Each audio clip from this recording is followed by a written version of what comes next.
Galaxy News Hour live.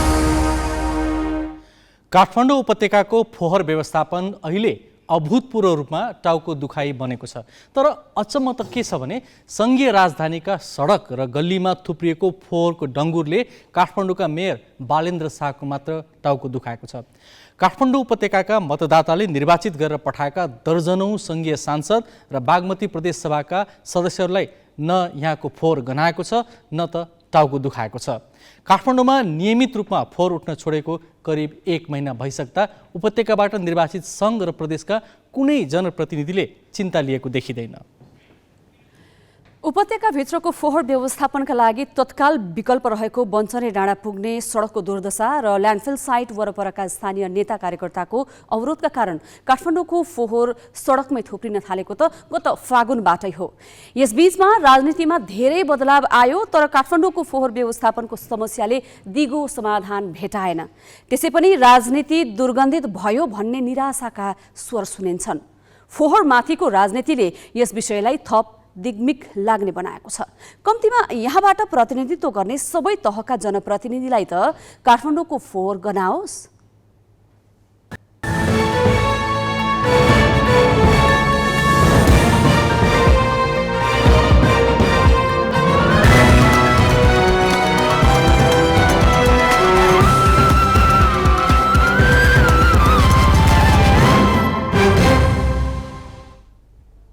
नमस्कार, यो हो ग्यालेक्सी न्यूज आवर। अब हेडलाइन्स।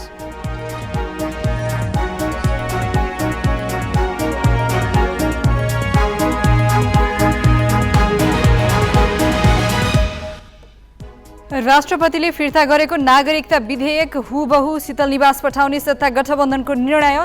एमाले भन्छ राष्ट्रिय सहमतिका लागि अवसरको उपयोग गरौँ।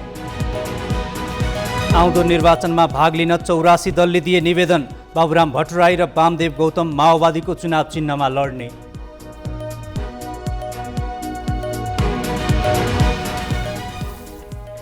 आयातमा कडाई गर्दा शोधनान्तर स्थितिमा झिनो सुधार। विदेशी मुद्रा सञ्चित करिब 7 महिना पुग्ने। रेमिट्यान्स आय 10 खर्ब नाग्यो। भारतीय चासोका बावजुद चिनिया जासुसी जहाज श्रीलङ्काको हम्बनटोटा बन्दरगाहमा। चीनले सैन्य आधार बनाउन खोजेको आशंका। र भारतीय फुटबल महासंघ फिफाको निलम्बनमा। फिफा मान्यता प्राप्त कुनै पनि गतिविधिमा सहभागी हुन नपाउने। अन्डर 17 महिला विश्वकप आयोजना पनि गुमायो।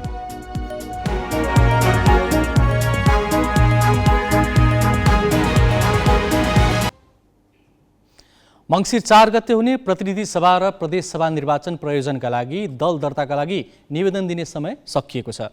निर्वाचन आयोगले तोकेको समयभित्र 84 दलले चुनावका लागि दल दर्ताको निवेदन दिएका छन्। त्यस्तै 4 समूहबाट संयुक्त निर्वाचन चिन्हका लागि निवेदन परेको छ। संविधान सभाले संविधान जारी गरे लगत्तै माओवादी छाडेका बाबुराम भट्टराई 8 वर्षपछि माओवादीकै चिन्ह लिएर चुनावमा जाने भएका छन्। एमाले छाडेका वामदेव गौतम आगामी चुनावमा माओवादीकै उम्मेद्वार बन्नेछन्। निर्वाचन आयोगमा 116 दल दर्ता छन्। 5 वर्ष अघिको चुनावभन्दा यसपालि कम दल चुनावमा सहभागी हुने देखिएको छ। निर्वाचन आयोगले आगामी प्रतिनिधि सभा र प्रदेश सभा सदस्य निर्वाचनका लागि दल दर्ताको निवेदन दिन साउन 22 देखि 31 सम्मको समय दिएको थियो। आयोगले तोकेको समयभित्र दलहरूले चुनावमा सहभागिताका लागि निवेदन दिएका छन्। आयोगमा दर्ता भएका 116 मध्ये 84 दल मात्र चुनावमा सहभागी हुने भएका छन्। तीमध्ये केही दलले 4 समूह बनाएर निर्वाचनमा प्रतिस्पर्धा गर्ने भन्दै आयोगमा निवेदन दिएका छन्। अर्को 2वटा ग्रुप 3-3वटा दल ले एउटा चिन्ह लिएर निर्वाचनमा लड्ने गरी दर्ता भएको छ। र यसमा यदि कुनै 2टा दल जस्तो त्यहाँ अहिले भएकोमा 2टा दल नेपाल कम्युनिस्ट पार्टी माओवादी र नेपाल समाजवादी पार्टी, यो 2टा दलहरू अलरेडी हिजो अस्ति दर्ता पनि भइसकेका थिए र आज संयुक्त रूपमा पनि दर्ता हुनुभएको छ। त्यसो भए हुनाले आयोगले निर्णय गर्दाखेरि उहाँहरूको यो पछिल्लो दर्तालाई कायम गर्ने गरी गर्छ। करिब 8 वर्षपछि बाबुराम भट्टराईले नेकपा माओवादी केन्द्रको निर्वाचन चिन्हमा प्रतिस्पर्धा गर्ने भएका छन् भने नेकपा एमालेबाट छुटिएर छुट्टै दल दर्ता गरेका वामदेव गौतम पनि माओवादीकै चिन्हमा उम्मेद्वार बन्ने भएका छन्। भन्दाखेरि त्यहाँ त्यो गठबन्धनको प्रतिनिधित्व गर्ने गरी नै जान पर्यो। म जाँदैन त्यसरी। मेरो गठबन्धन माओवादी केन्द्र त सत्ता गठबन्धनको एउटा प्रमुख घटक हो। त्यही माओवादी केन्द्रसित मेरो गठबन्धन हो। र फेरि तपाईँहरू त चुनावपछि त फेरि एकता गठबन्धन भित्रको गठबन्धन हो यो। सरकारको नेतृत्व गरिरहेको नेपाली काङ्ग्रेसले अन्तिम दिन मात्र निर्वाचन आयोगमा दल दर्ताको निवेदन दिएको छ।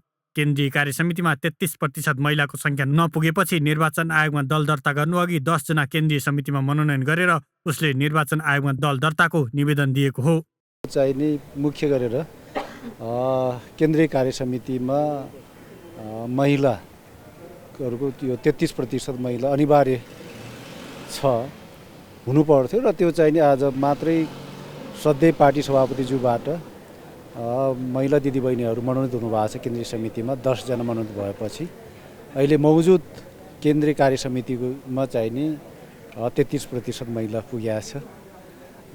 संविधानले मागे बमोजिमको महिलाको उपस्थिति भयो, त्यसले गर्दाखेरि अलिकता समय लाग्यो। त्यही कारण, अरू कारण होइन। 2074 सालको चुनावमा भन्दा आगामी चुनावमा सहभागिताका लागि निवेदन दिनेको दलको संख्या कम छ। 2074 सालको निर्वाचनमा 95 वटा दलले निवेदन दिएका थिए। निवेदन पेश गर्ने मध्ये समाजवादी जनता पार्टी र जागरण पार्टी नेपालले नेकपा माओवादी केन्द्रको निर्वाचन चिन्हमा, राष्ट्रिय नागरिक पार्टीले राष्ट्रिय शिवसेना पार्टीको निर्वाचन चिन्ह तथा पूर्व राष्ट्र सेवक लोकतान्त्रिक पार्टीले आधुनिक नेपाल पार्टीको चिन्ह लिई निर्वाचनमा भाग लिन सहमत भई संयुक्त निवेदन दिएपछि आयोगले कुल 91 राजनैतिक दललाई प्रतिनिधि सभा तथा प्रदेश सभा सदस्य निर्वाचन प्रयोजनका लागि दल दर्ता गरी निर्वाचन चिन्ह दिएको थियो। समानुपातिक निर्वाचनतर्फ 88 राजनीतिक दलले निवेदन दिएकोमा 49 दलले मात्र उम्मेद्वारको बन्द सूची पेश गरेका थिए।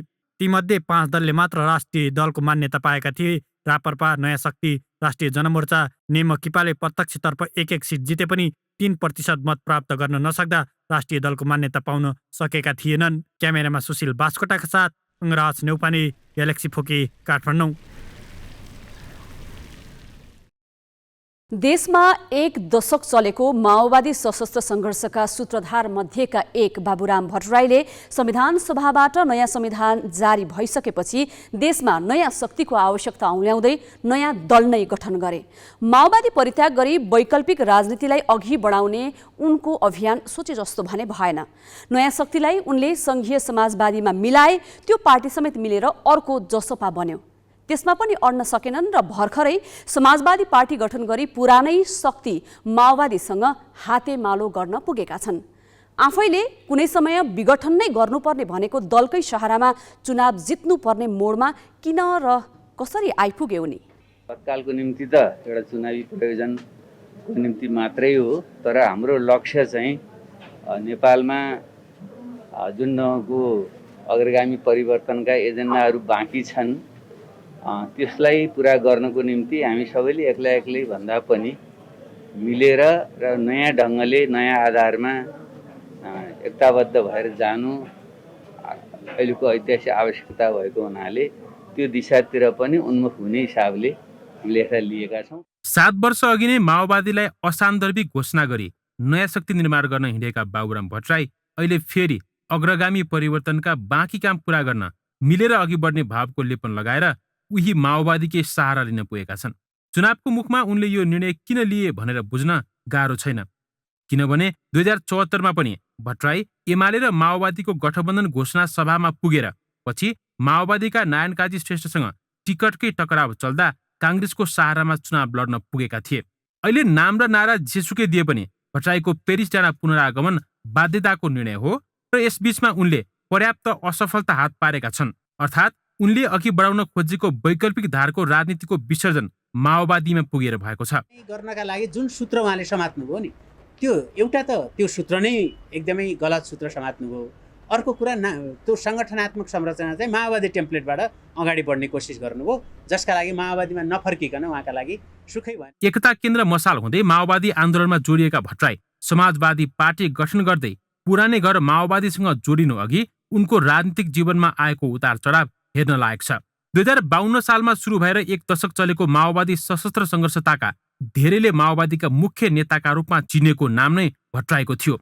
भूमिगत कालमा साङ्गठनिक हिसाबले दाहाल शक्तिशाली देखिए पनि भट्टराई समानान्तर बलियो धारको नेतृत्वकर्ता थिए। 2064 चैतको संविधान सभा निर्वाचनपछि बहुमत नजिक मत पाएको माओवादी नेतृत्वको सरकारमा अध्यक्ष पुष्पकमल दाहाल प्रधानमन्त्री तथा भट्टराई अर्थमन्त्री थिए। माओवादीबाटै प्रधानमन्त्री बन्ने अवसर पनि पाए। तर दाहालले आफूलाई चुनौती दिन सक्ने नेतालाई किनारा लगाउन अनेक प्रयास गर्ने भएकाले भट्टराईले माओवादीमा पहिलो नेता बन्न सक्ने देखेनन्। तर वैकल्पिक शक्तिका नाममा उनले थापेको पसल पनि चलेन र अहिले अस्तित्व रक्षाका लागि अनेक दलको छहारी खोज्ने क्रममा अहिले पुरानै घरमा फर्किने अवस्थामा भट्टराई पुगेका छन्। एउटा बरफ टुक्रो हुनुभयो, अलि ठुलो टुक्रो र सानो टुक्रो मात्रै भएपछि त के वामपन्थी एकता हुँदाखेरि पनि उहाँले हात उठाउनु भयो। मतलब उहाँको राजनीतिक दौडधुप जुन भयो नि त्यो अस्वाभाविक थियो कि होइन, त्यो अस्वाभाविक उहाँ असुरक्षित महसुस गरेर त्यो अस्वाभाविक क्रियाकलाप देखिएको थियो।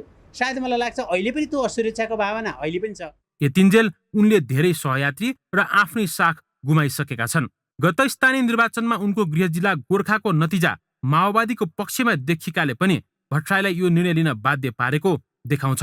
Pawan Paudel, Galaxy 4K, Kathmandu. नेकपा माओवादी केन्द्रका अध्यक्ष पुष्पकमल दाहालले पूर्व सहकर्मी बाबुराम भट्टराई र आफूसँगै रहने कुराले सिङ्गो पार्टी पङ्क्तिमा उत्साह थपेको प्रतिक्रिया दिएका छन्। अब कुनै पनि शक्तिले आफूहरूलाई अलग गराउन नसक्ने दाहालको भनाइ छ। बाबुरामजी र प्रचण्डसँगै उभिने कुराको धेरै ठुलो अर्थ र महत्त्व छ। हामी उभियौँ, अब कसैले रोकेर रोकिँदैन, त्यो ठुलो कुरा हो भनेर म भन्न चाहन्छु। यद्यपि आज नै पार्टी एकता भएको त होइन, चुनाव पछाडि हामी एउटै केन्द्र बनाउने भन्ने समझदारीमा गएका छौँ। अहिले अब चुनाव चिन्ह, घोषणापत्र, उम्मेदवार सबै साझा हुने भएपछि हामी एक ठाउँमा उभियौँ। यसको नेपालको राजनीतिमा नेपालको यो परिवर्तनलाई संस्थागत गर्ने र विकास गर्ने कुरामा, देशलाई आर्थिक समृद्धिको यात्रातिर लैजाने कुरामा पनि निकै ठुलो महत्त्व छ भन्न चाहन्छु। अब अर्को कुरामा फेरि साथसाथै यति नै हाम्रो चाहिँ लक्ष्य पनि होइन। हामी अरू पनि वामपन्थीहरूसँग जस्तो माधवजीहरूसँग हामी पार्टी एकता संयोजन समिति बनाउने तयारीमा छौँ। नाम नेपाल कम्युनिस्ट पार्टी नै रहन्छ। अब त्यसमा पछि अहिले चुनाव अगाडि त केही नै हुँदैन, चुनाव पछाडि चाहिँ नाममा चाहिँ केही परिवर्तन नेकपा अनि समाजवादी वा त्यस्तै केही हुन सक्छ। मैले अहिले निर्णय भइ नसकेको हुनाले भन्न सक्दिनँ। नेकपामा त हाम्रो सहमति भइसक्यो। चुनाव लागेपछि आफ्नो सुरक्षा खोज्दै गतिलो छहारीमा पुग्न सामान्य नेता कार्यकर्तादेखि प्रभावशाली नेताहरू समेत दौडधुपमा लागेका छन्। यसले नेताहरूले आफ्ना बारे गरेको मूल्याङ्कन, आत्मबल र मनोदशालाई पनि प्रस्तुत गर्छ। अब केही न्युज संक्षेपमा। प्रधान न्यायाधीश चोलेन्द्र शमशेर राणा विरुद्धको महाभियोग प्रस्ताव अध्ययन गरी सिफारिस गर्न बनाइएको समितिको पहिलो बैठक बुधबार बस्ने भएको छ। संसदमा महाभियोग दर्ता भएको 6 महिनापछि समितिको बैठक बस्न लागेको हो। यो बैठक बसेको 7 दिनभित्र महाभियोग लागेका पदाधिकारीलाई सफाई प्रस्तुत गर्न बोलाउनु पर्ने कानुनी प्रावधान छ। गत फागुन 1 गते सत्तारूढ दलका 98 सांसदले राणा विरुद्ध महाभियोग प्रस्ताव दर्ता गराएका थिए। त्यस यता राणा निलम्बनमा छन्। प्रधान न्यायाधीश राणामाथि इमान र नैतिकता गुमाएको, भ्रष्टाचार संस्थागत गरेको र परिवारका सदस्यलाई समेत बिचौलियाका रूपमा प्रयोग गरेको आरोप छ। यिनै आरोप लगाएर बार र बेन्चले एकसाथ बहिष्कार गरेका थिए। निर्वाचन आयोगले तोकेको समयभित्र निर्वाचन खर्चको विवरण नबुझाउने 1,23,000 उम्मेदवारलाई निर्वाचन आयोगले कारबाही गर्ने भएको छ। गत वैशाखमा सम्पन्न स्थानीय निर्वाचनको खर्च विवरण अहिलेसम्म नबुझाउने उम्मेदवारसँगै तोकिएको समयभन्दा ढिलो बुझाउने 8,652 जनामाथि कारबाही प्रक्रिया अघि बढाएको आयोगले जनाएको छ। आयोगले निर्वाचन खर्चको विवरण समयमा नबुझाउनेहरूलाई कारबाही किन नगर्ने भनेर आफ्नो सफाई सहितको स्पष्टीकरण 7 दिनभित्र सम्बन्धित जिल्ला निर्वाचन कार्यालयमा पेश गर्न आदेश दिएको छ। प्रहरी समायोजनको माग राख्दै आइतबारदेखि धरनामा उत्रिएका मध्य प्रदेशका मन्त्रीहरूले धरना कार्यक्रम स्थगित गरेका छन्। प्रधानमन्त्री शेरबहादुर देउवाले मङ्सिर 4 को चुनाव लगत्तै प्रहरी समायोजनको विषयले पूर्णता पाउने प्रतिबद्धता व्यक्त गरेको जनाउँदै उनीहरूले धरना कार्यक्रम फिर्ता लिएका हुन्। धरनामा प्रदेश सभाका सदस्य पनि थिए।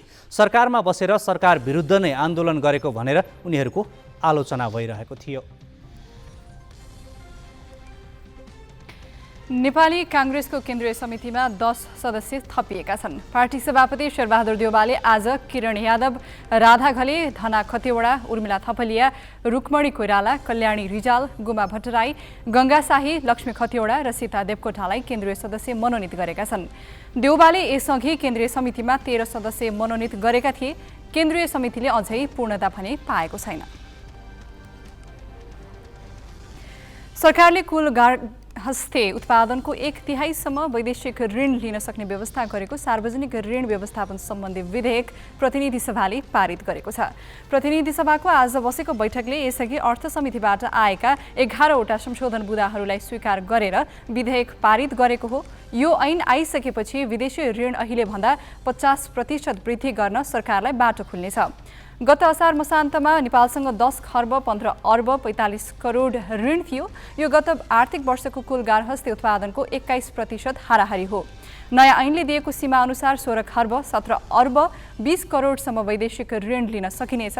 अर्थात् अझै 6 खर्ब भन्दा धेरै वैदेशिक ऋण लिने ठाउँ ऐनले राखिदिएको छ।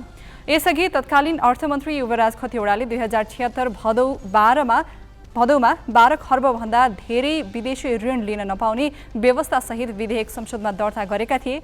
ऐनले आन्तरिक ऋण लिने अधिकार प्रदेश सरकारलाई पनि दिएको छ।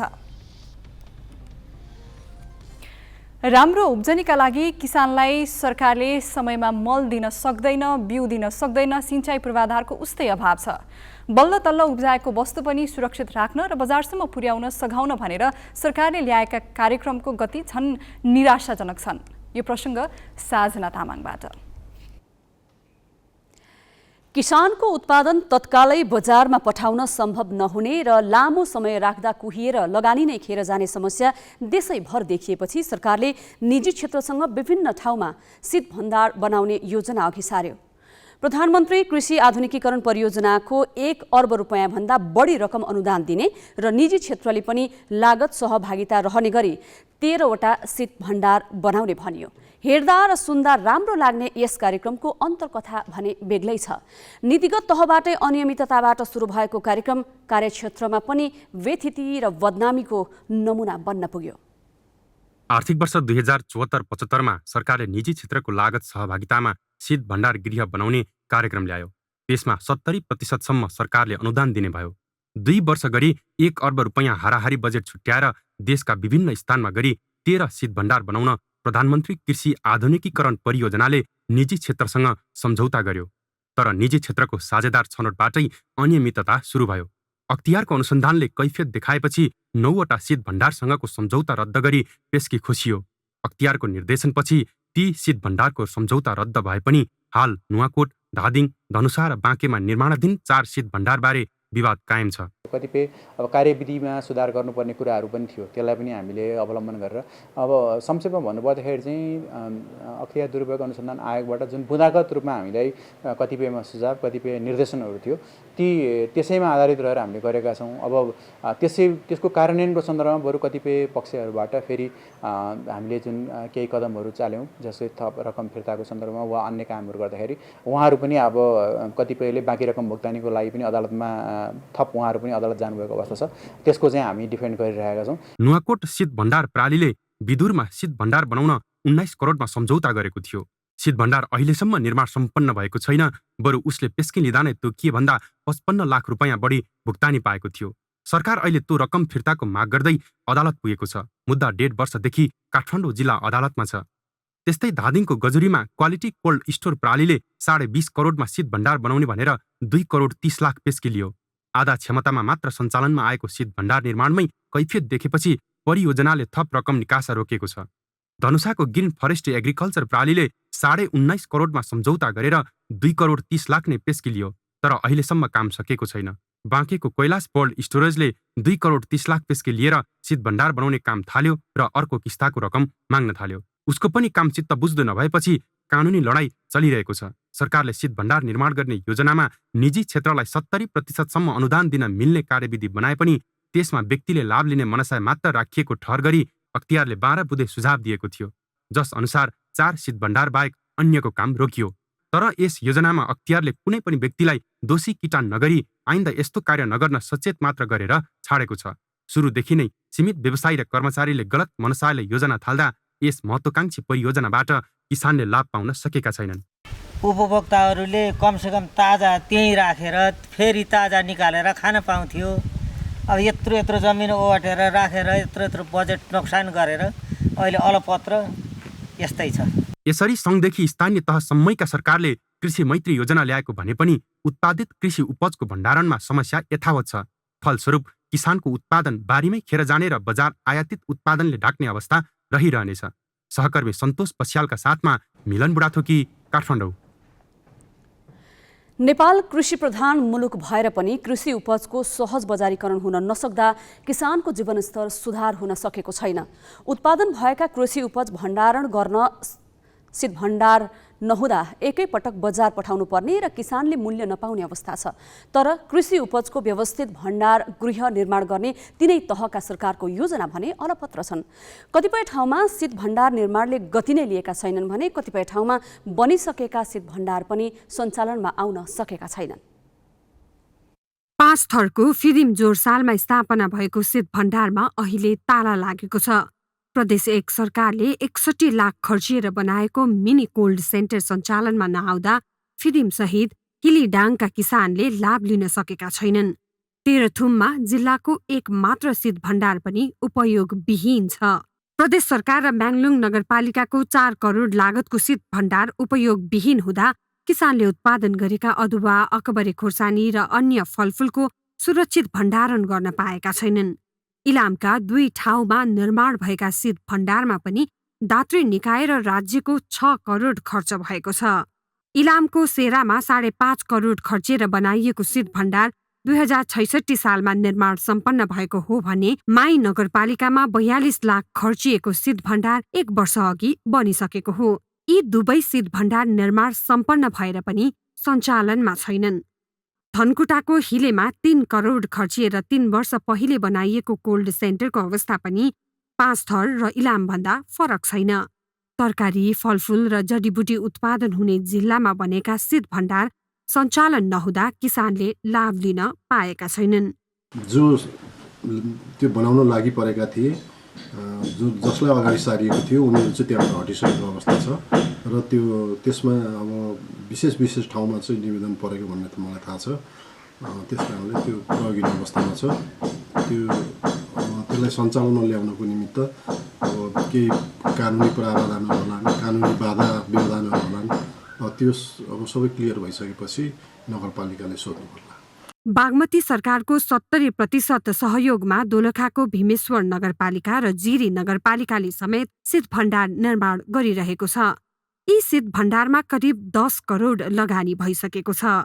निर्माण क्षेत्रमा विवाद बढ्दा भीमेश्वरमा भने काम रोकिएको छ। 3 वर्ष अघि सैलुङमा बनाइएको शीत भण्डार मोडालिटी तय नभएको कारण देखाउँदै ताल्चा लगाएर राखिएको छ। आफूले उत्पादन गरेका आलु तथा किवी खेतबाटै सस्तो मूल्यमा व्यापारीलाई दिन किसान बाध्य छन्। उता 18 महिनाभित्र बनाइसक्ने गरी पाल्पाको तानचेनमा निर्माणाधीन शीत भण्डार 9 वर्षसम्म अधुरै छ। शीत भण्डार भारतीय दूतावासको 4 करोड 79 लाख सहयोगमा बनाउन थालिएको हो। पाल्पासहित गुल्मी र स्याङ्जा आसपासका क्षेत्रमा उत्पादित कृषि उपज जोगाउन चिस्यान केन्द्रमा भण्डारण गर्ने उद्देश्यले 2000 टन क्षमताको चिस्यान केन्द्र बनाउने गरी बहादुर सिंह लामाको हिमडुङ एन्ड थोकर र रामप्रसाद भट्टको जय रक्तकाली जेवीले जिम्मा लिएका थिए। के थाहा, यहाँ के अब तरकारीहरू यताउता आलु राख्छ भन्छ, यो कहिलेतिर चल्छ। अब उद्घाटन गर्ला नि यसको उद्घाटन नगरे थाहा छैन। कृषि उपज बिग्रिन नदिन मौसमी उत्पादनलाई बेमौसममा बेचेर बढी लाभ लिन तथा बिउ बिजनको सुरक्षाका लागि शीत भण्डार गृह अनिवार्य छ। स्थानीय तहदेखि केन्द्र सरकारसम्मले कृषिलाई उच्च प्राथमिकतामा राखेको बताउने पनि गरेका छन्। तर शीत भण्डार निर्माण र सञ्चालनमा तिनै तहका सरकारले देखाएको उदासीनता भने संशयपूर्ण छ। ग्यालेक्सी फोके, जिल्ला ब्युरो, काठमाडौँ। जुन उद्देश्य र लक्ष्यका साथ योजना थालिन्छ त्यस अनुसार काम भएन भने पक्कै पनि त्यहाँ गडबडी छ भन्ने स्पष्ट हुन्छ। अहिले समुदाय स्तरदेखि स्थानीय, प्रदेश र संघीय सरकारले देशैभर किसानलाई सुविधा पुर्याउन यस्ता पूर्वाधारमा लगानी गरेका छन्। तर त्यो लगानी सदुपयोगभन्दा बढी दुरुपयोग मात्र भइरहेको छ। यसमा गम्भीर छानबिन आवश्यक देखिन्छ। अब केही न्युज संक्षेपमा। भारतीय चासोका बावजुद चिनिया जासुसी जहाज युआन वाङ 5 श्रीलङ्काको हम्बनटोटा बन्दरगाहमा पार्क गरिएको छ। बन्दरगाह अधिकारीका अनुसार युआन वाङ 5 लाई श्रीलङ्काको जल क्षेत्रमा हुँदा अनुसन्धान नगर्ने शर्तमा पार्क गर्न अनुमति दिइएको हो। भारतले पहिले यो जहाज आफ्नो गतिविधिमा जासुसी गर्न प्रयोग हुने चिन्ता व्यक्त गरेको थियो। एक बन्दरगाह अधिकारीले चीनको यस कदमले छिमेकी भारतमा आफ्ना ठूला र अधिक शक्तिशाली प्रतिद्वन्द्वीको बढ्दो प्रभावको बारेमा चिन्ता बढाउन सक्ने बताएका छन्। जासुसी जहाजले श्रीलङ्काका दुई ठूला साझेदार भारत र चीन बीच विवाद बढाएको छ। चीनले सो बन्दरगाहलाई सैन्य आधारको रूपमा प्रयोग गर्न सक्ने भारतको आशंका छ। श्रीलङ्काको विदेश मन्त्रालयले उक्त जहाजलाई अगस्त 22 सम्म बन्दरगाहमा रहन अनुमति दिएको जनाएको छ। अन्तर्राष्ट्रिय सुरक्षा विश्लेषकहरूले युआन वाङ 5 लाई चीनको पछिल्लो पुस्ताको अन्तरिक्ष ट्र्याकिङ जहाजको रूपमा हेरेका छन्, जसलाई भू उपग्रह, रकेट र अन्तर्महाद्वीपीय ब्यालिस्टिक मिसाइल प्रक्षेपणको निगरानी गर्न प्रयोग गरिन्छ। पाकिस्तानका पूर्व प्रधानमन्त्री नवाज शरीफ सेप्टेम्बरमा स्वदेश फर्कने भएका छन्। संघीय मन्त्री तथा पाकिस्तान मुस्लिम लीगका नेता मिया जावेद लतिफले पार्टीका सर्वोच्च नेता शरीफ सेप्टेम्बरमा स्वदेश फर्किने दावी गरेका हुन्। उनले शरीफ जेल जान नडराउने बताए। उनले विदेशबाट फर्किएपछि पार्टी प्रमुखलाई जेलमा जान नदिने दावी गरे। भ्रष्टाचारको आरोपमा 4 वर्ष अघि नै 7 वर्ष कैद सजाय सुनाइएका शरीफ हाल बेलायतमा छन्।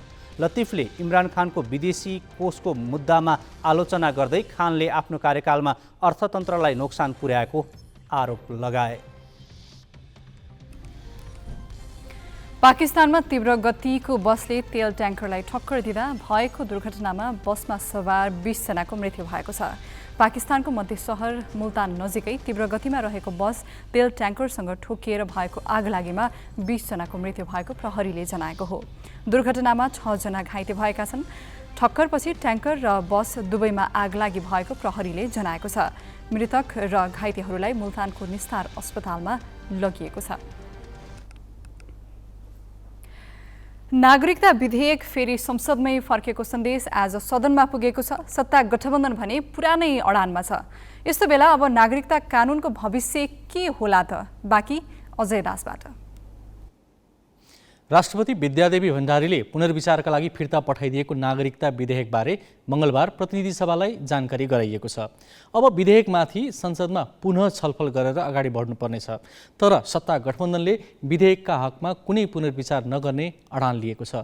प्रमुख प्रतिपक्षी एमाले सहमतिमै विधेयक टुङ्गो लगाउन प्रस्ताव गरे पनि चुनावको मुखमा गठबन्धनले नागरिकताका कुनै पनि विवादित विषय छुन नचाहेको देखिन्छ।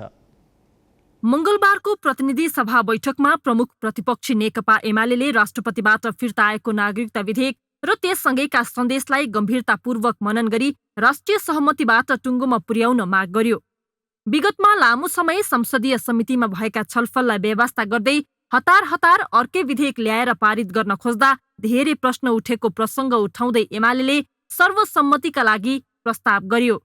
एउटा हाम्रा लागि सुवर्ण अवसर पनि हो यो, किनभने राष्ट्रिय सहमतिका लागि नेकपा एमालेको तर्फबाट म आह्वान गर्न चाहन्छु, आउनुहोस् सम्पूर्ण संसदमा उपस्थित भएका राजनीतिक दलहरू एक ठाउँ उभियौँ। नागरिकता जस्तो एउटा संवेदनशील विषयमा विभाजित भएर होइन, हामी किताबन्दी गरेर होइन, समाजलाई विभाजित गरेर होइन, एक ठाउँ उभिएर यसमा पुनर्विचार गरौँ, सोचौँ, गम्भीरतापूर्वक ध्यान दिउँ। संसदमा एमाले सहमतिको प्रस्ताव गरिरहँदा बालुवाटारमा सत्ता गठबन्धनको बैठक बसिरहेको थियो, जुन बैठकले विधेयकमा कुनै संशोधन नगर्ने बरु छिटोभन्दा छिटो प्रक्रिया टुङ्ग्याएर पुनः प्रमाणीकरणका लागि शीतल निवास पठाउने निर्णय गर्यो। राष्ट्रपतिज्यूलाई रहेको संवैधानिक अधिकार बमोजिम नेपाल नागरिकता ऐन 2063 लाई संशोधन गर्न बनेको विधेयक फिर्ता आएकोमा संविधान बमोजिम संसदले पुनः विचार गरी प्रमाणीकरणका लागि पुनः पठाएमा प्रमाणीकरण गर्नै पर्ने संवैधानिक व्यवस्था भए बमोजिम फिर्ता आएको उक्त विधेयकलाई संसदमा तत्काल प्रक्रिया अगाडि बढाउने सहमति भएको छ। चुनाव नजिकै जाँदा द्रुत प्रक्रियाबाट नागरिकता विधेयक पारित गरेको गठबन्धनले अब पनि चाँडोभन्दा चाँडो टुङ्गोमा पुर्याउन चाहेको छ। विभिन्न सवाल उठाउँदै राष्ट्रपतिले पुनर्विचार गर्न भने पनि सत्ता पक्षले यसलाई पुरै अस्वीकार गरेको छ। जबकि यसमा गठबन्धन आबद्ध जनमोर्चाले राष्ट्रपतिले पनि सच्याउने अवसर दिएकाले केही संशोधन गरेर जान प्रस्ताव गरेको थियो। काङ्ग्रेस, माओवादी र एकीकृत समाजवादीका केही नेता पनि संशोधनको पक्षमा छन्। तर गठबन्धनको शीर्ष तहमा विधेयक हुबहु पठाउने निर्णय भएपछि तत्काल संशोधनको सम्भावना सकिएको छ। मधेसको मुद्दा उठाउँछ, अरू मुद्दाहरू उठाउँछ, तर कसले महिलाको बारेमा बोल्छ?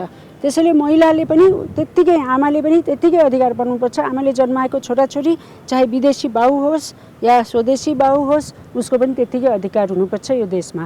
फेरि यसलाई फिर्ता गर्ने, फेरि लाउने, फेरि सहमति जोड्ने यस्तो काम हुँदैन। फेरि लाउनु छ भने फेरि लाए भइहाल्यो नि। यसलाई चाहिँ अगाडि बढाएर जानु पर्यो र दिनु पर्यो 7 लाख मान्छेलाई नागरिकता। वैवाहिक अङ्गीकृतको लागि फेरि त छँदैछ नि, देश छ, राज्य छ। नागरिकता विधेयकका सम्बन्धमा राष्ट्रपतिले उठाएका प्रश्नलाई लिएर सत्ता गठबन्धनभित्र पर्याप्त मतभेद छ। तर चुनावको मुखमा उनीहरू भोट नबिग्रियोस् भनेर फरक आवाजलाई सामसुम र थामथुम पारिरहेका छन्। विशेष गरी वैवाहिक अङ्गीकृत र आमाको स्वघोषणाको कुरालाई लिएर धेरैको असन्तुष्टि छ। तर गठबन्धनले नै आधिकारिक बैठक राखेर केही संशोधन नगर्ने भनेपछि नागरिकताका सवालमा उठेका कैयन प्रश्न यसै बेवारिसे हुने देखिएको छ। क्यामेरामा सञ्जय घिमिरेका साथमा सृजना घिमिरे, ग्यालेक्सी 4K, काठमाडौँ। हाम्रो देशभित्र रक्तचन्दन ओसार पसार गर्न पाइँदैन। अवैध तरिकाले भित्राइएको रक्तचन्दन बरामद भएपछि सम्बन्धित देशमै फिर्ता गर्नुपर्ने प्रावधान छ। तर सरकारले न फिर्ता गर्न सकेको छ, न त अन्य तरिकाले व्यवस्थापन गर्न। 2 लाख किलोभन्दा बढी रक्तचन्दन सरकारका लागि टाउको दुखाइको विषय बनेको छ। रक्तचन्दन नेपाल र भारत दुवै देशमा प्रतिबन्धित छ। प्रतिबन्धित भए पनि चीनतर्फ तस्करीका लागि भारतसँगका विभिन्न सिमानाकाबाट 1.5 दशक अघि रक्तचन्दन ठूलो परिमाणमा भित्र्याइयो। रक्तचन्दन तस्करी गरेर कतिपय नेता र व्यापारी रातारात धनी बने। 2.5 लाख किलो रक्तचन्दन भने प्रहरीले बरामद गर्यो। बरामद रक्तचन्दनको उत्पादन स्थल भारतका आन्ध्र प्रदेश, कर्नाटक लगायत ठाउँ हुन्। सङ्कटापन्न वन्यजन्तु तथा वनस्पतिको अन्तर्राष्ट्रिय व्यापार नियन्त्रण महासन्धि साइटिसले भन्छ, लोपन्मुख वन्यजन्तु तथा वनस्पति जुन देशमा उत्पादन भएको हो सोही देशमा फिर्ता पठाउनुपर्छ। नेपाल साइटिस महासन्धिमा हस्ताक्षर गरेको मुलुक हो। वन मन्त्रालयले परराष्ट्र मन्त्रालय मार्फत भारतीय दूतावासलाई पत्र लेखेर लैजान आग्रह गरे पनि 2,11,000 किलो रक्तचन्दन भारतले लैजान मानेको छैन। सम्बन्धित देशमा फिर्ता पठाउने निर्णय 90 दिनभित्र कार्यान्वयन नभए अन्य प्रक्रियाबाट व्यवस्थापन गर्ने प्रावधान साइटिसमा छ। जहाँसम्म रक्तचन्दनको कुरामा के छ भने विगतमा भारत सरकारले लान्छु भनेर एकचोटि कमिटमेन्ट पनि गरेको र केही मात्रामा लगेको पनि हामीसँग उदाहरण छ भने अब उहाँहरूले लान नचाहेमा चाहिँ आन्तरिक रूपमा व्यवस्थापन गर्ने कुरा साइटिस ऐनले प्रष्ट व्यवस्थापन गरेको छ। साइटिस अनुसार फिर्ता लैजाने खर्च पनि सम्बन्धित मुलुकले नै बेहोर्नुपर्छ। एकातिर खर्च र अर्कातिर आफू कहाँ पनि प्रतिबन्धित भएकाले भारतले लैजान नमानेको सरकारी अधिकारीहरूको बुझाइ छ। तर 3 महिनासम्म फिर्ता नलगे अन्य तरिकाले व्यवस्थापन गर्न सक्ने साइटिसको व्यवस्था कार्यान्वयनमा सरकारको ध्यानै छैन। अब यसमा चाहिँ यस्तो त्यो कार्यान्वयन गर्नको लागि पनि क्याबिनेट डिसिजन हुनुपर्ने हुन्छ। तपाईँले जुन रुल मलाई सुनाउनु भयो त्यसमा पनि क्याबिनेट डिसिजन नभइकन हामीले केही गर्न सक्दैन। यो मभन्दा माथिल्लो लेभलको कुरा हो, यसमा मैले केही बोल्न चाहिनँ। प्रतिबन्धित रक्तचन्दनको सुरक्षाका नाममा सरकारी स्रोत साधन अनावश्यक रूपमा खर्च भइरहेको छ। वन तथा भू संरक्षण विभागका साथै विभिन्न जिल्लामा रक्तचन्दनका लागि सुरक्षा पहरा दिनु परिरहेको छ। क्यामेरामा योगेश लामा र सबिन महर्जनका साथमा शिखा श्रेष्ठ, काठमाडौँ। कोरोना संक्रमणको चौथो लहरले चेपुवामा पार्दै गएका बेला एडिस जातको लामखुट्टेबाट सर्ने डेङ्गु रोग 61 जिल्लामा फैलिएको छ। 18 वर्ष अघिबाट देखिन थालेको डेङ्गुले केही वर्ष यता बढी नै सताइरहेको छ। अहिले डेङ्गुका कारण अस्पताल भर्ना हुनेको सङ्ख्या बढेको छ। आगामी 3 महिनासम्म डेङ्गु फैलिने दर उच्च रहेकाले सचेत हुन चिकित्सकहरूले आग्रह गरेका छन्। नेपालमा 1 महिना यता कोरोना संक्रमणसँगै लामखुट्टेको टोकाइबाट सर्ने डेङ्गु रोगी बढ्न थालेका छन्। गर्मी महिनामा देखिने डेङ्गुका बिरामीको चाप अस्पतालमा पनि बढ्दै गएको छ। शरीरका जोर्नी दुख्ने, ज्वरो आउने, पखाला लाग्ने, आँखा दुख्ने जस्ता समस्या लिएर अस्पताल आउनेमा डेङ्गु पुष्टि भएको छ। मलाई लागेको थिएन यस्तो हुन्छ भनेर, बरु कोरोना अलिक सजिलो थियो जिउलाई पचाउनको लागि, यो चाहिँ अलिक गाह्रै हुने रहेछ। कस्तो हुने भन्दाखेरि अब तपाईँको जिउको त्यो मासुहरू तानेर लुछेको जस्तो अनुभव हुने होइन। अनि त्यसपछि तपाईँलाई काम ज्वरो आउने,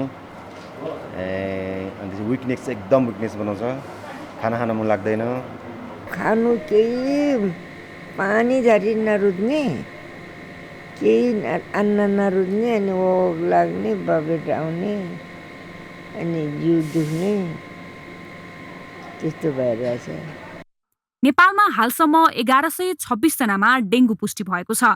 काठमाडौँ, ललितपुर, रूपन्देही, दोलखा, सिन्धुली, गुल्मी गरी 61 जिल्लामा यो रोग देखिएको छ, जसमा ललितपुरमा सबैभन्दा बढी 264 र त्यसपछि रूपन्देहीमा 225 जनामा पुष्टि भएको छ। काठमाडौँमा 85 जना यस्ता बिरामी भेटिएका छन्। टेकु स्थित शुक्रराज ट्रपिकल तथा सरुवा रोग अस्पतालमा अहिले 30 जनाको उपचार भइरहेको छ र बिरामी थपिने क्रम बढ्दै गएको चिकित्सकको भनाइ छ। अहिले हस्पिटलमै एडमिट भएको बिरामीमध्ये, वार्डमा एडमिट भएको बिरामीमध्ये लगभग 40-45% डेङ्गुकै बिरामीहरू भर्ना भएका छन्। ज्वरो आउने र जिउ धेरै दुखेर अब चलमल गर्न नसक्ने त्यस्ता बिरामीहरू धेरै छन् र त्यो बाहेक अब उल्टी आएर खान नसक्ने भएर उल्टी आएको गरेर खान नसक्ने र कमजोर बिरामीहरू त्यस्ता चाहिँ धेरै छन् र कसैलाई चाहिँ अब कलेजोमा असर भएको बिरामीहरू पनि छन्। एडिस जातको लामखुट्टेको टोकाइबाट सर्ने डेङ्गु गर्मी महिनामा बढी देखिन्छ।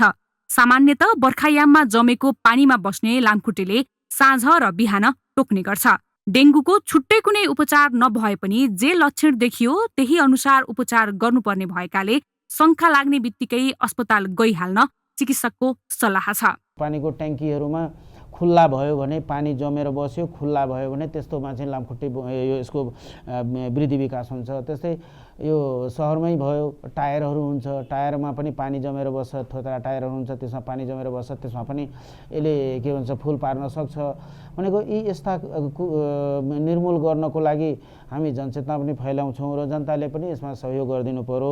त्यसो त डेङ्गु नियन्त्रण गर्न सरकारले वर्षेनी ठूलो रकम खर्च गर्छ। एडिस जातको लामखुट्टे खोजी मार्न र जनचेतना फैलाउन मात्र यो वर्ष 3 करोड 8 लाख रकम विनियोजन भएको छ। तर योजना अनुसार काम नहुँदा केही वर्ष यता डेङ्गु संक्रमणले ठूलो जनसङ्ख्यालाई प्रभावित पारिरहेको छ। क्यामेरामा रविन्द्र श्रेष्ठ र योगेश लामाका साथ प्रगति मल्सिना, ग्यालेक्सी 4K, काठमाडौँ।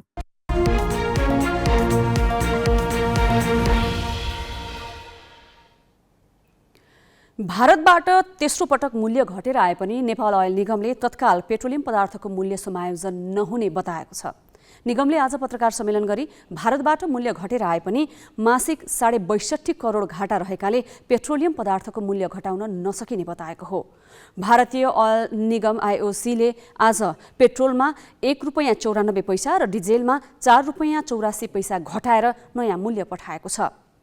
यसपछि निगमलाई पेट्रोलमा प्रति लिटर ₹4.75 नाफा हुन्छ, तर डिजेलमा प्रति लिटर ₹4.50 र एलपी ग्यासमा प्रति सिलिन्डर ₹500 घाटा हुने जनाएको छ।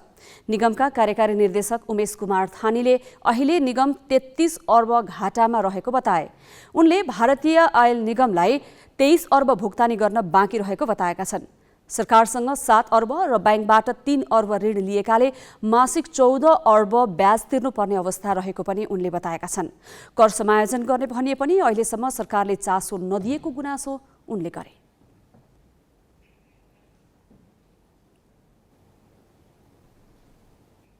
नेपाल राष्ट्र ब्याङ्कले औसत मूल्य वृद्धिको दर 6.5% भन्दा कम नै राखिएको र निर्यात व्यापारमा उल्लेख्य वृद्धि भएको तथ्याङ्क राखेर आर्थिक गतिविधिको वार्षिक विवरण प्रकाशित गरेको छ। गत आर्थिक वर्ष 2078-79 का आर्थिक गतिविधि समेटिएको प्रतिवेदनले खस्किँदो विदेशी मुद्राको ढुकुटीलाई सन्तोषजनक रूपमा जोगाउन सकेको तथ्य पस्किएको छ, तर भुक्तानी सन्तुलनको खाडल पूर्ण कठिन भएको र वित्तीय गतिविधिमा अघिल्ला वर्षको तुलनामा विस्तार हुन नसकेको देखाएको छ। राष्ट्र ब्याङ्कले गत वर्ष आर्थिक वृद्धि 5.84% र औसत मूल्य वृद्धि 6.32% रहेको बताएको छ। यातायात, शिक्षा र मनोरञ्जन क्षेत्रको खर्च बढेका कारण मूल्य वृद्धिमा बढी भार परेको राष्ट्र ब्याङ्कको भनाइ छ। यता अर्थतन्त्रमा कृषिको योगदान घटिरहेको र उद्योगको योगदान निरन्तर बढ्न थालेको देखिएको छ। यो अर्थतन्त्रको संरचनागत समीकरणमा खुसीको सन्देश हो। नेपालको निर्यात व्यापार पनि 41% बढेपछि पहिलो पटक 2 खर्ब नागेको छ। आयात भने 19 खर्ब 20 अर्ब नागेको छ। यसबाट व्यापार घाटा 23% बढेर 17 खर्ब 20 अर्ब नागेको छ। रेमिटेन्स आम्दानी सोचे जस्तो बढ्न त सकेन, तर यसले 10 खर्बको बेन्चमार्क पार गरेको छ। गत वर्ष 10 खर्ब 7 अर्ब 31 करोड रेमिटेन्स नेपाल भित्रिएको राष्ट्र ब्याङ्कले बताएको छ। नेपाली मुद्रामा यो झन्डै 5% को बढोत्तरी हो, तर अमेरिकी डलरमा केवल 2% मात्रै बढेको देखिन्छ। जबकि अघिल्लो वर्ष कोभिड महामारीले स्वदेश फर्कनेहरूको लर्को लाग्दा पनि रेमिटेन्स 8% भन्दा धेरैले बढेको थियो। गत वर्ष नयाँ र पुराना गरेर 6,37,000ले वैदेशिक रोजगारीका लागि श्रम स्वीकृति लिएका थिए। आयात प्रतिबन्ध, भारतमा भन्दा महँगो इन्धन र पर्यटक आगमनमा वृद्धिले विनिमय सञ्चितलाई थेग्न भने मद्दत गरेको छ। अघिल्लो वर्षमा जम्मा 70,000 पर्यटक भित्रिएकोमा गत आर्थिक वर्ष 3,71,000 हाराहारी पर्यटक नेपाल भ्रमणमा आएका थिए। सरकारले यसै बीचमा झन्डै 1 खर्ब विदेशी ऋण पनि बढाएको छ। यिनै कारणले विदेशी मुद्राको सञ्चित बढाउन मद्दत गरेको हो। अहिले राष्ट्र ब्याङ्कसँग भएको डलर सञ्चित झन्डै 19%ले घटेर 9 अर्ब 54 करोड डलरमा झरेको छ। यस रकमले लगभग 7 महिनाको आयात थेग्ने राष्ट्र ब्याङ्कले उल्लेख गरेको छ। बढ्दो व्यापार घाटाकै कारण मुलुकको चालु खाता घाटा 6 खर्ब 23 अर्ब पुगेको छ। भुक्तानी सन्तुलन पनि 2 खर्ब 55 अर्बले घाटामा रहेको छ। देशमा भित्रिने भन्दा बाहिरिने पैसा अचाकले बढी भएपछि भुक्तानी सन्तुलनमा समस्या भएको हो। वर्षौंदेखि विदेशी मालवस्तु किनेर उपभोग गर्दा रेमिटेन्सको आम्दानीले तिरिँदै आएको थियो, तर अहिले आयात अचाकले बढ्ने तर रेमिटेन्स उस्तै हुने भएपछि भुक्तानी सन्तुलनको खाडल गहिरिन थालेको छ। गत वर्ष मौद्रिक कारोबार भने खुम्चिएको छ। राष्ट्र ब्याङ्कले विभिन्न उपकरण मार्फत 97 खर्ब भन्दा बढी पैसा बजारमा पठाउँदा पनि कर्जाको विस्तार 13% सीमित भयो। अघिल्लो वर्षमा यस्तो कर्जा विस्तार 27% भन्दा बढी थियो। यसमध्ये कृषि क्षेत्रतर्फ मात्रै झन्डै 20% कर्जा विस्तार भएको तथ्याङ्क राष्ट्र ब्याङ्कले सार्वजनिक गरेको छ। यद्यपि यो कर्जा घर जग्गा किन्नमै लगानी भएको हुन सक्ने देखिन्छ। कुल कर्जा मध्ये 66.4% घर जग्गाको धितोमा प्रभाव भएको देखिएको छ। बैंक तथा वित्तीय संस्थामा अघिल्लो वर्ष 21% भन्दा धेरैले बढेको निक्षेपको वृद्धि दर पनि गएको वर्ष 9%मा खुम्चिएको छ। Business bureau, Galaxy four K, Kathmandu.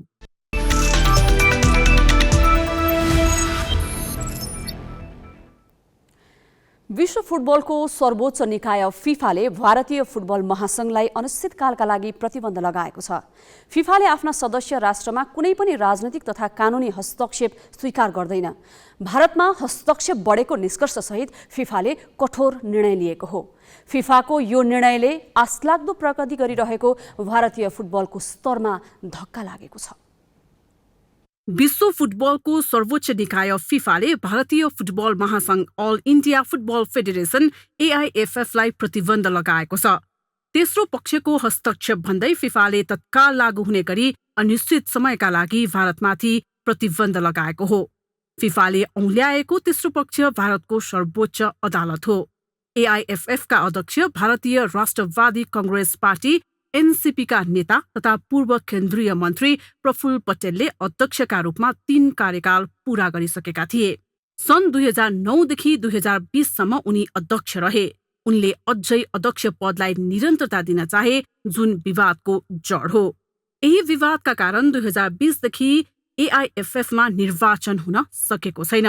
विवाद अदालत पुग्यो। पटेललाई हटाएर चुनाव गराउन 3 सदस्यीय कमिटी गठन गर्न अदालतले आदेश दियो। फिफाले राजनीतिक र कानुनी हस्तक्षेपलाई स्वीकार्दैन। यसअघि बारम्बार प्रतिबन्धको चेतावनी दिँदै फिफा र एएफसीका पदाधिकारीहरूले भारतीय फुटबल सरोकारवालालाई भेटेर सेप्टेम्बर 15 सम्म निर्वाचन गर्न समय सीमा तोकेको थियो, जुन सम्भव भएन। 85 वर्षको इतिहासमा पहिलो पटक भारतीय फुटबल प्रतिबन्धमा परेको हो। फुटबलमा आशलाग्दो प्रगति गरिरहेको भारतलाई यस प्रतिबन्धले ठूलो धक्का लागेको छ। यसको मार सबैभन्दा बढी खेलाडीलाई पर्ने निश्चित छ। एएफसी महिला क्लब च्याम्पियनसिप खेल्न उज्बेकिस्तान पुगेको भारतीय क्लब गोकुलमले च्याम्पियनसिप गुमाउनेछ। भारतले अक्टोबरमा आयोजना गर्ने अन्डर-17 महिला विश्वकप पनि गर्न पाउने छैन। भदौ 21 गतेदेखि नेपालमा हुने महिला साफ च्याम्पियनसिपमा पनि भारतले भाग लिन पाउने छैन। फिफाले मान्यता दिने कुनै पनि फुटबल गतिविधिमा भारत र भारतीय खेलाडी सामेल हुन पाउने छैनन्।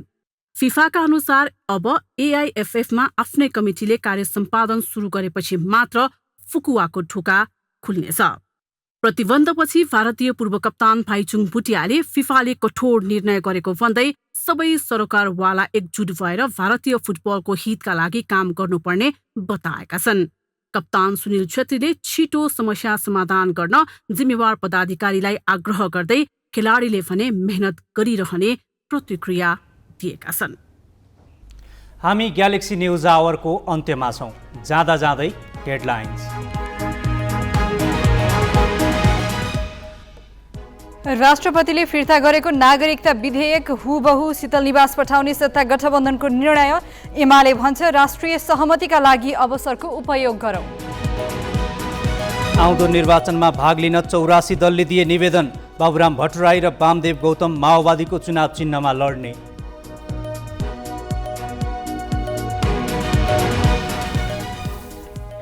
आयातमा कडाई गर्दा शोधनान्तर स्थितिमा झिनो सुधार। विदेशी मुद्रा सञ्चित करिब 7 महिना पुग्ने।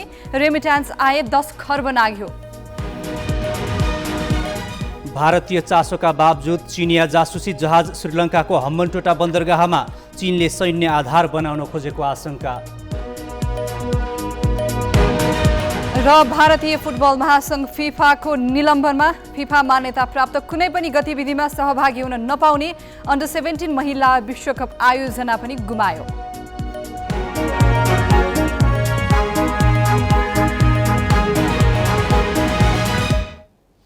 आजलाई ग्यालेक्सी न्युज आवर सकियो। नमस्ते।